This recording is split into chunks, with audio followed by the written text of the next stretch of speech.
e-channel.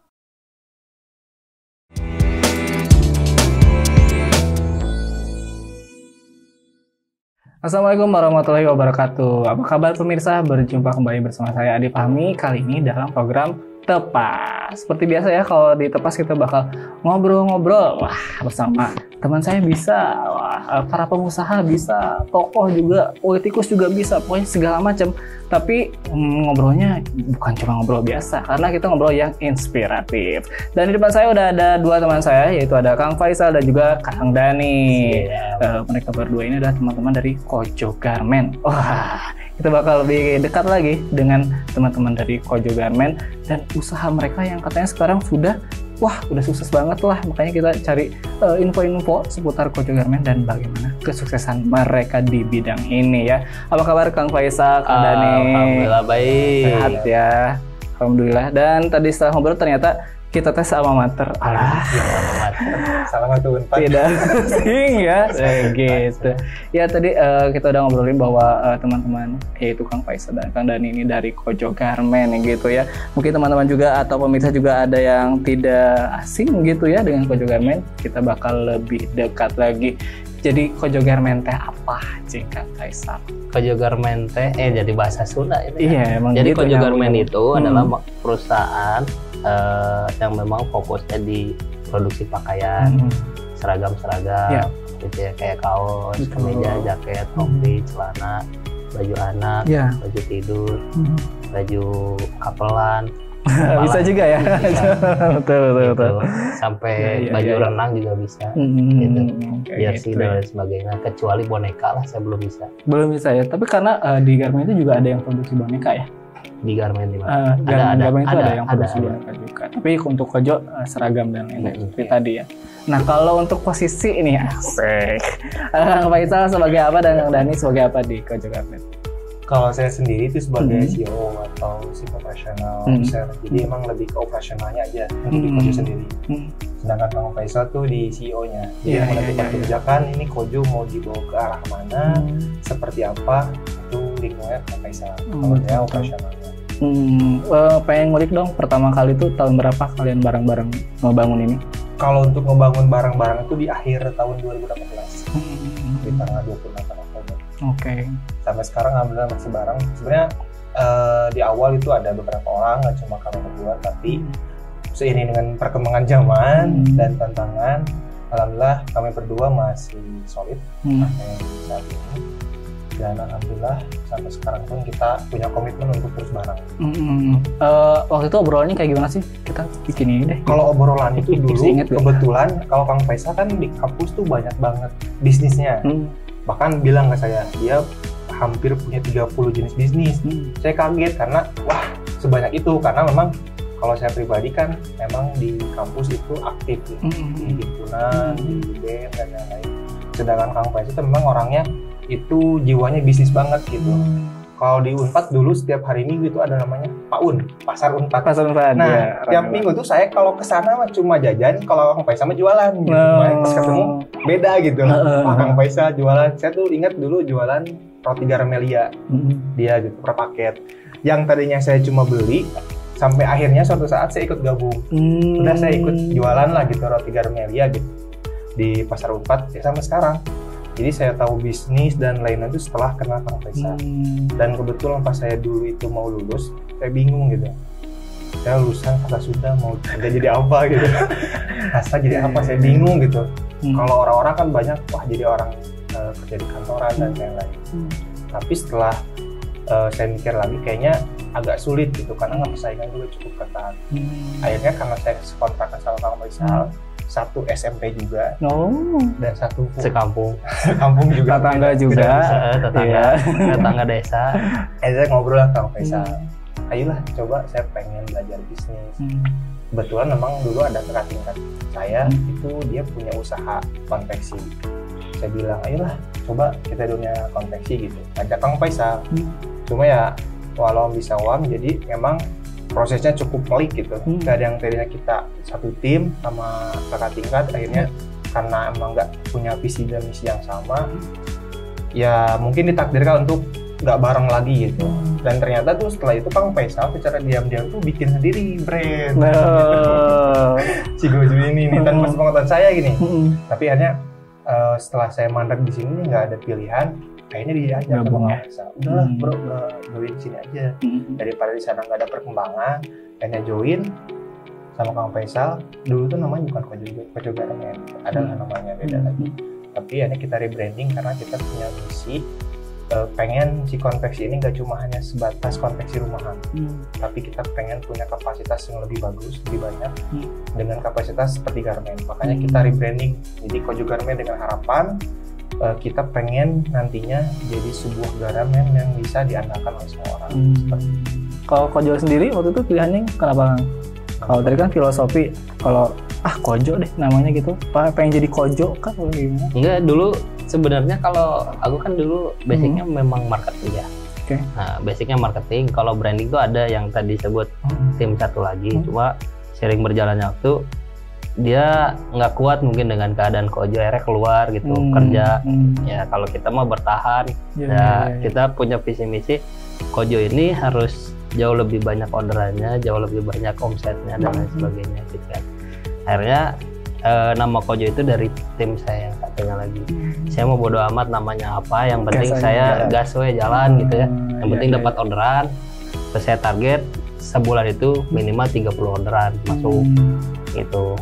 Alhamdulillah ya. Alhamdulillah. Ya dulu awalnya di 2018 itu kita cuma 2 orderan di 28 itu gitu ya. Terus naik lagi 5 orderan, 10 orderan, 15 orderan, 20 orderan, dan sekarang normal lah gitu ya, sebulan tuh 30 kadang pernah nyampe 60 orderan juga satu bulan gitu. Iya, alhamdulillah ya. Sekarang udah memiliki berapa garment dan berapa karyawan? Kalau total di Kojonya sih sebenarnya 17. Cuma kita kolaborasi sama garment, dia udah dianggap bapak sendiri juga sih, ada 350. Gitu kan. Kalau kliennya dari mana aja? Kliennya dari tentu saja dari channel ya. Salah satunya. Enggak, dari Aceh. Ada. Dari Aceh sampai Papua ada. Wah, dari Sabang sampai Merauke gitu ada. Alhamdulillah ya. Ini yang lagi kolaborasi juga sih sama Timor Leste. Sama Timor Leste terakhir ada Australia, kemudian terakhir juga kemarin ada Singapura, Malaysia juga lagi OTW bikin mukena 5.000 piece sekarang, tapi lagi nyempel dulu. Iya. Alhamdulillah berarti sudah ekspor lah istilahnya gitu ya, dan juga dapat klien dari luar negeri. Alhamdulillah. Kita bakal lebih dekat lagi bersama teman-teman dari Kojo. Iya pemirsa, jangan kemana-mana, tetap di Tepas.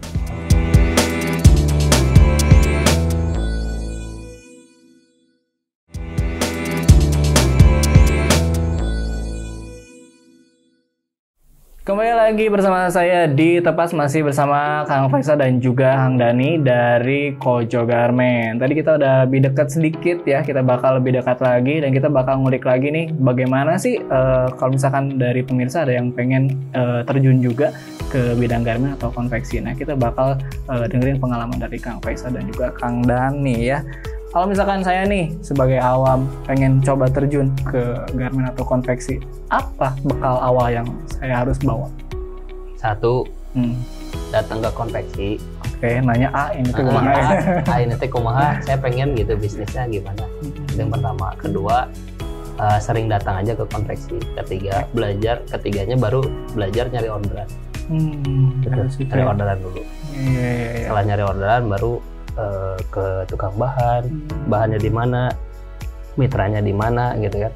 Mitranya ada mitra kain, ada mitra bordir, ada mitra sablon, ada mitra lubang kancing, ada packing dan lain sebagainya. Mitra, berarti cari mitra untuk cari mitra dulu aja. Nanti setelah mitranya ketemu, kita coba untuk jangan punya dulu lah. Karena punya dulu mah kita punya beban gitu ya. Bebannya juga cukup lumayan banyak gitu ya. Akhirnya coba kolaborasi dengan konveksi yang ada dulu, kita fokusnya nyari orderan dulu. Nanti kalau misalnya 1 bulan udah konsisten 15 orderan, boleh buka sendiri. Oh gitu. Jadi kayak misalnya nih, punya mitra, nanti kita serap nih untuk bikin sendiri, kayak gitu ya. Oke. Dan sebagai awam nih, saya misalkan pengen kayak gitu juga, pasti nggak punya rasa percaya diri. Nah, kalau Kang Faisal atau Kang Dani memupuk rasa percaya diri itu untuk oke mulai deh, itu gimana dulu? Diri sendiri sih. Kalau misalnya diri sendiri memang mau gitu ya. Soalnya dulu saya tuh mindsetnya duit gitu dulu awal mah gitu ya. Nggak salah dong. Nggak salah ya kan. Karena saya juga punya kebutuhan kan, kebutuhan dulu ngampus gitu ya. Ngampus terus saya juga pengen dapat makan tiap hari dan lain sebagainya, karena dulu mindsetnya masih makan, yang penting perusahaan jalan dan sebagainya gitu ya.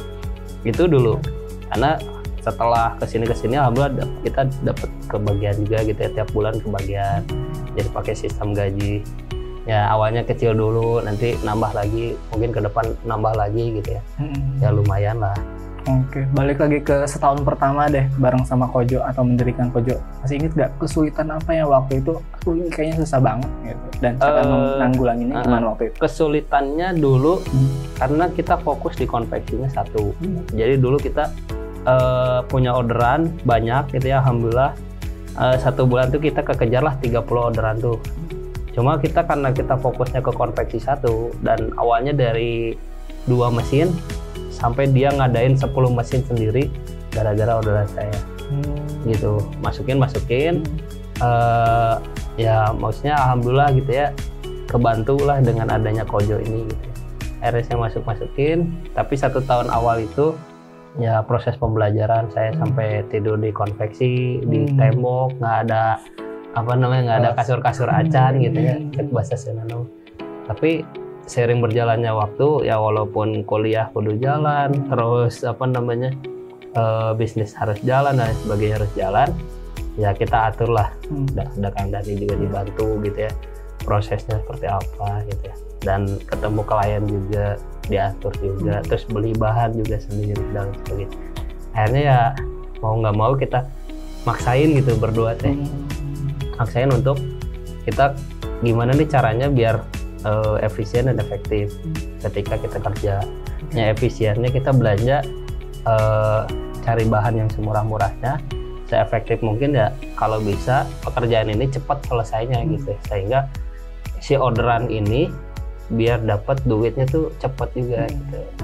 Nah, sering berjalan tuh 1 tahun berjalan, kita udah bisa buka sendiri gitu ya. Awalnya dari 2 mesin juga, dari 2 mesin itu awalnya mesin jahit 1, mesin obras 1, terus setelah buka tuh ada istilah COVID. Pandemi, COVID 2019-2020 tuh. Pak Jokowi bilang ada yang COVID 2 orang, kan gitu. Nah saat itu tuh saya tuh masih aman karena orderan masih alhamdulillah masih ada nih. Bertahan sampai Maret si orderan tuh, Maret. Nah pas masuk ke April, puncaknya tiba-tiba ada konveksi yang bangkrut.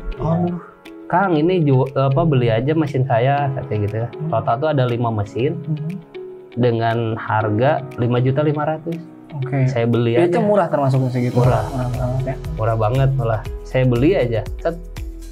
Yang lain mau pada tutup, yang saya mau banyak, tiba-tiba jadi 7 orang, dari 2 orang jadi 7 orang, semuanya masuk. Yang lain mah COVID tuh pada mati, saya justru penuh. Momen itu ya. Sampai nambah lagi mesin, sampai total ada 12 orang lah. Jadi saya tuh kerja, ada APD masuk gitu ya. Yang lain tuh setelah COVID tuh benar-benar 4 bulan, 5 bulan mati, saya enggak jalan. Akhirnya mereka bisa bawa angpau ke rumah ya. Betul. Dan cerita menariknya gini Kang, kalau misalnya tadi gimana caranya untuk orang-orang awam ya, kalau sudut pandang, kalau Kang Faisal mungkin basicnya karena di bisnis, kalau saya kan basic memang di aktivis lah gitu di BM.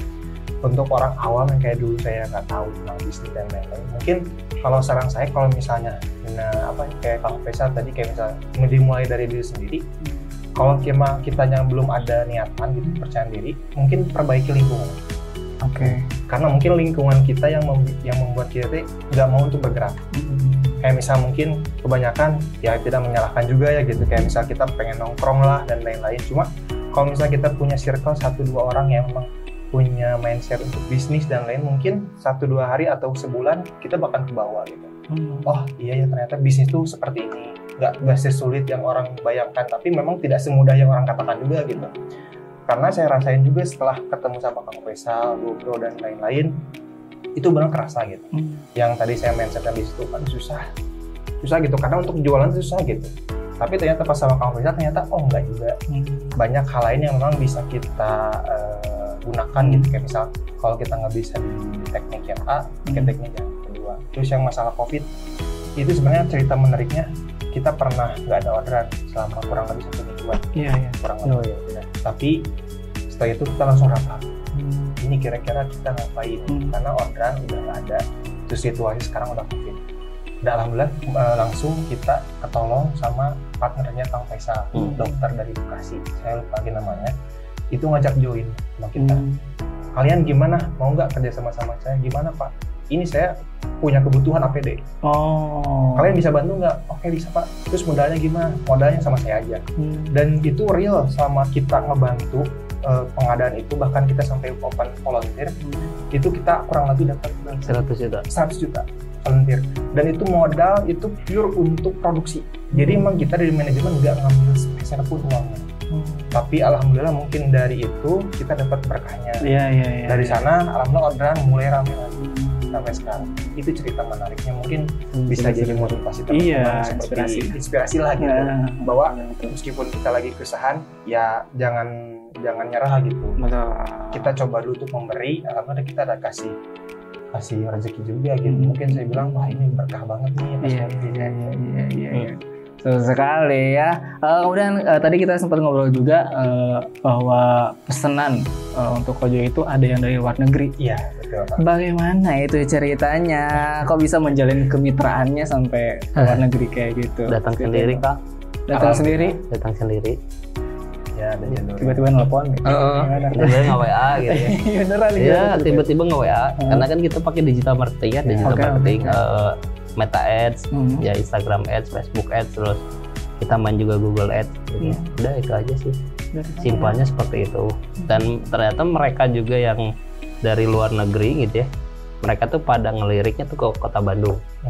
Jadi pusat fashion di Indonesia tuh udah langsung tersorotnya langsung ke kota Bandung gitu. Nah mereka yang di luar negeri tuh mungkin ada yang pernah main ke ke Bandung, atau mungkin sekilas baca berita dan lain sebagainya gitu ya di Indonesia, akhirnya mereka pada nyari itu konveksi Bandung misal. Nanti tuh datang gitu ya, mungkin Kojo saat itu lagi pada di atas gitu ya posisinya, terus pas dicari tuh memang Kojo ke atas, akhirnya mereka ngechat lah gitu, nanya-nanya dan lain sebagainya, cocok harga terus produksi gitu. Simpelnya sih seperti itu ya. Maksudnya ya kita juga nggak tahu ya konsumen yang datang tuh siapa gitu ya. Ya tiba-tiba ada dari Timor Leste, ada dari Papua New Guinea juga ada. Terus juga ada dari Australia, Malaysia, Singapura gitu sih. Dan lain sebagainya. Saya rasa sih jawabannya kalau misalkan dapat klien dari sampai luar negeri juga, ya karena kualitas ya. Karena saya sudah menggunakan ini kurang lebih 1 bulan 2 bulan dengan kualitas yang baik, jadi ya konsumen pun dari mana-mana nyamperin gitu ya. Nah itu dia ya pemirsa, sedikit juga tuh cerita inspiratif dari pengalamannya Kang Faisal dan Kang Dani dalam dunia garment ini atau konveksi ini ya. Nanti di segmen berikutnya kita masih bakal bahas lebih dalam lagi, jangan kemana-mana, tetap di Tepas.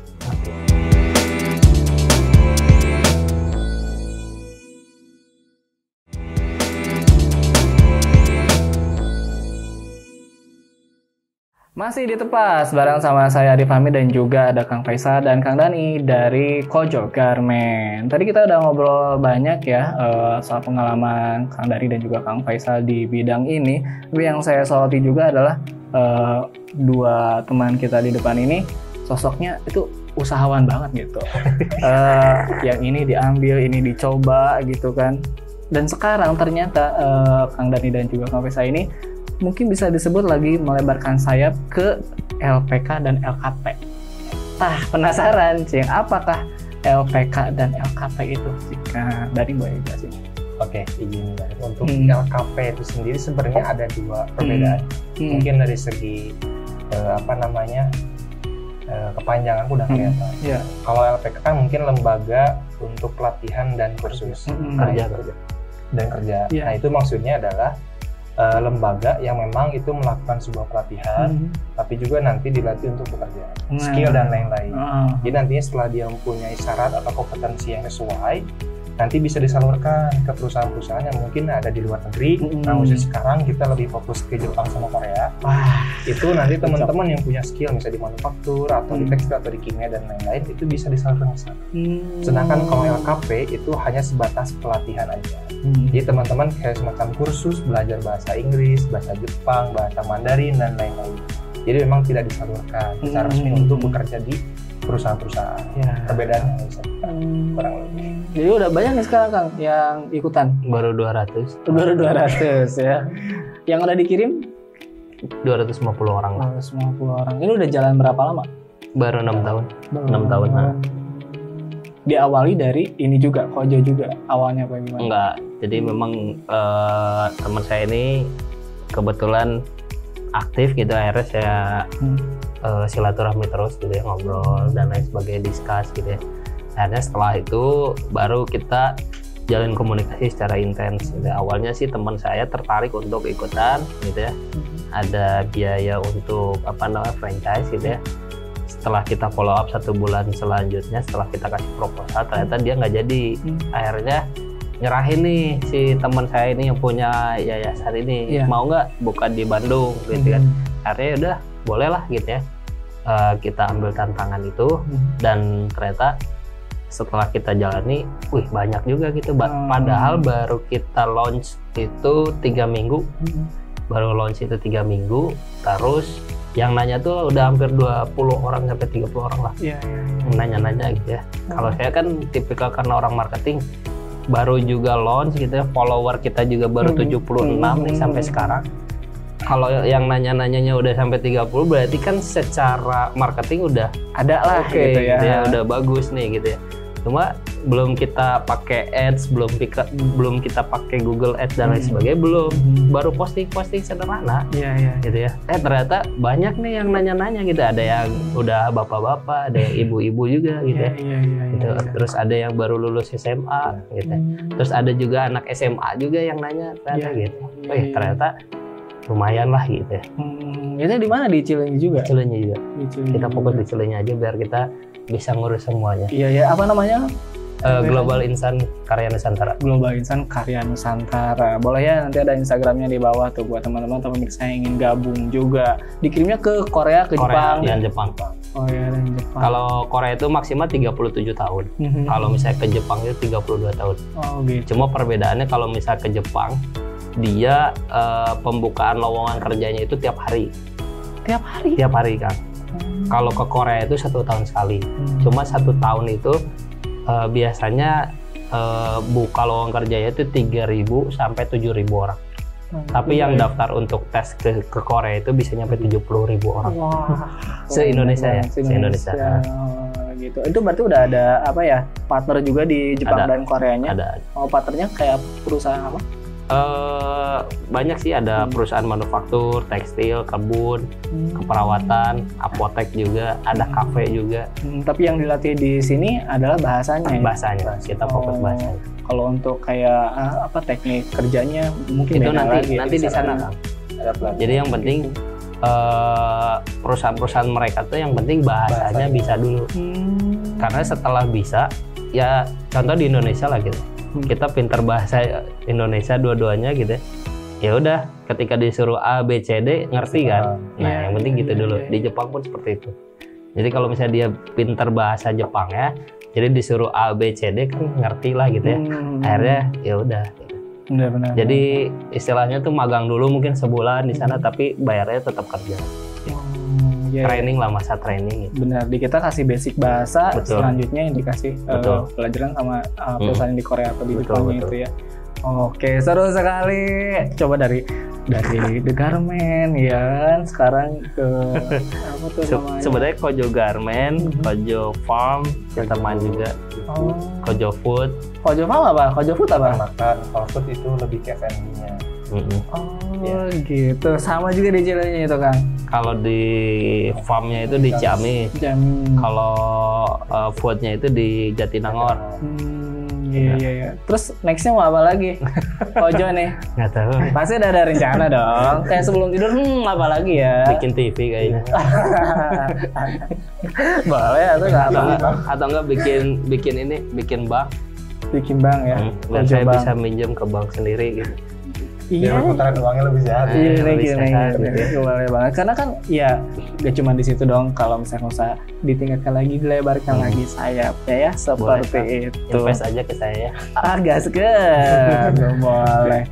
Nah seperti biasa kalau di Tepas kita bakal memberikan motivasi nih ya dari teman-teman kita yang hadir di sini kepada pemirsa yang juga mungkin pengen memulai usahanya. Kang Faisal atau Kang Dani boleh sampaikan dong buat para pemirsa biar termotivasi gitu untuk membuka usaha. Membuka usaha, cari kontak sebanyak-banyaknya, cari relasi sebanyak-banyaknya, cari peluang sebanyak-banyaknya, kemudian cari suppliernya, cari mitranya, kemudian tawarkan dan cuan. Kalau Kang Dani? Kalau saya sih dulu punya semacam quotes lah Kang, yang jadi motivasi diri itu bunyinya gini. Jadilah apa yang kamu inginkan, bukan yang orang lain sarankan. Gitu aja. Jadi biar kita punya alur bahwa kita pengen jadi apa. Jangan sampai ke distrik bahwa udah lu jadi gini aja, jadi kayak bingung, jadi apa nih gitu.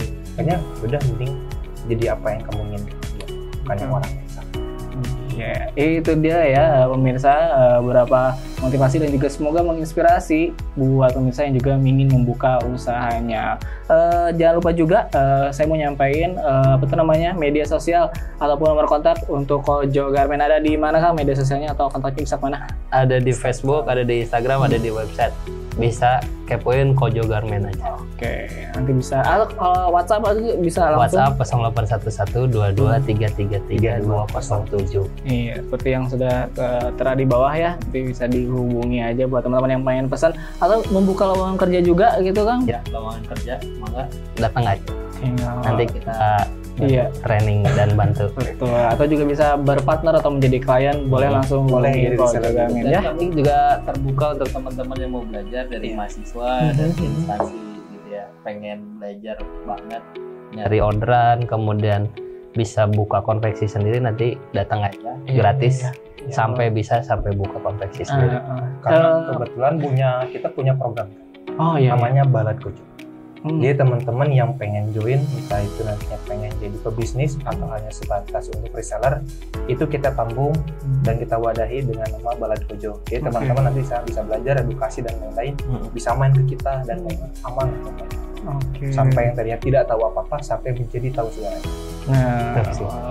Nah seperti biasa kalau di Tepas tentu saja kita bakal minta motivasinya ya dari teman-teman kita yang hadir di sini biar bisa menginspirasi pemirsa yang pengen membuka usaha. Dari Kang Faisal punya motivasi apa nih buat teman-teman di rumah? Motivasinya sih pertama cari kontak sebanyak-banyaknya, cari relasi sebanyak-banyaknya, cari peluang sebanyak-banyaknya gitu ya. Dari peluang yang ada kita cari suppliernya, cari mitranya gitu ya.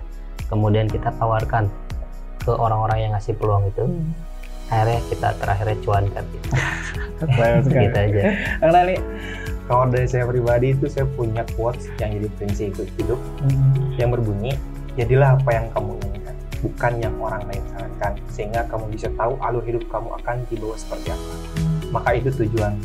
Jadi seberapapun apapun masalahnya, distrik apapun di samping kamu, itu kamu tidak akan tergoyahkan karena kamu punya tujuan yang pasti ke depan.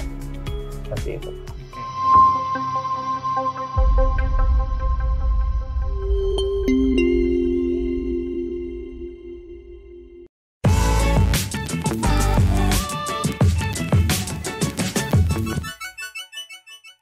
iChannel.